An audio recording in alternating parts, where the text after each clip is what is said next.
going to show you several different ways to get into child's pose.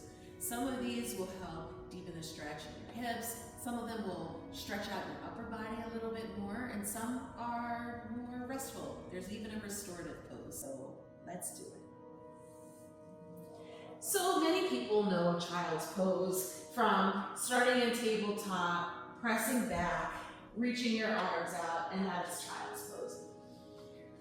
You might even know a wide knee child's pose, and if you don't, you're going to take your knees out wider than shoulder width apart, bring your big toes to touch, sink your hips back, extend your arms long, and draw your heart towards the mat.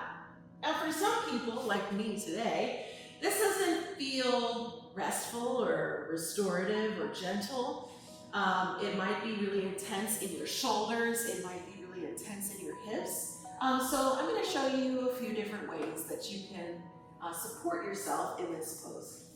The first thing is you can take a bolster, and you can take one blanket, and with the blanket you can place it at the end of the bolster, or you can even take it this way, across your mat, with the bolster here, so sort of overlapping. And then the same thing, that supported child's pose. Now you've got the blanket underneath your ankles. You can take another one if you need to. You've got the blanket underneath your knees. And this, for those with tight ankles, this might feel better. You're going to sink your hips back and rest on the bolster. And if your ankles aren't tight, your knees feel fine, right on the mat, you can go right on the mat. If your hips are up higher than your shoulders, you can fold a blanket and put it on top of your bolster so that your hips and your shoulders are level with each other.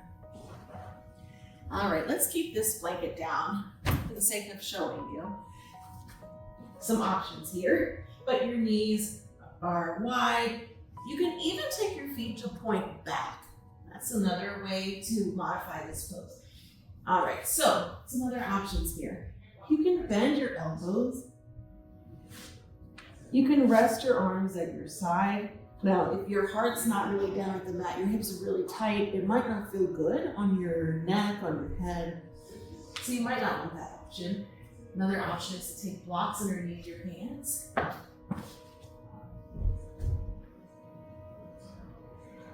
Notice the stretch in your shoulders here.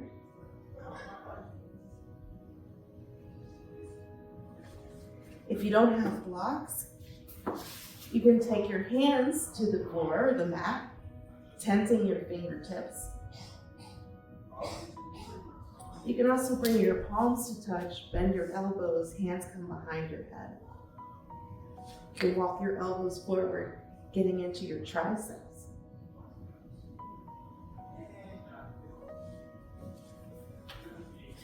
Stay there for a minute or so. If you're in a supported one, you can be there for 10 minutes.